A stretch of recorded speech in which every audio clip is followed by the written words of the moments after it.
মেয়ের মা বাতাস করতে হয় ছেলের মাকে, আছে না? এর চেয়ে বড় ছোট লোক কি আর কি আছে? আর ছেলের মা বাতাস করবে মেয়ের মাকে কেন? কারণ সে তার আস্ত মেয়েটা দিয়ে দিছে, ছেলের মা কি দিছে? ছেলে তো দেয় নাই, বরং তার মেয়েটা নিয়ে আসছে, তার কলিজাটা নিয়ে গেছে।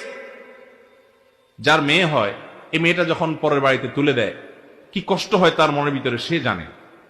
মেয়ের বাবা না হলে এটা বোঝা যাবে না। আস্ত কলিজার টুকরাটা ধরে তুলে দিয়ে দিছে, আপনি তো তাকে সালাম করবেন সারা জীবন, সেখানে সালাম করা তো দূরের কথা, উল্টা বরং আম কাঁঠালে মৌসুম আসলে খোঁচাখুচি করেন, বৌমা এখন এই যে আশেপাশে দেখছো অমুকের ছেলে শ্বশুরবাড়ি থেকে কতগুলো আম কাঁঠাল আসছে দেখছো, খোঁচাখুচি করেন। আছে না না এই ছোট লোক আমাদের এলাকায়?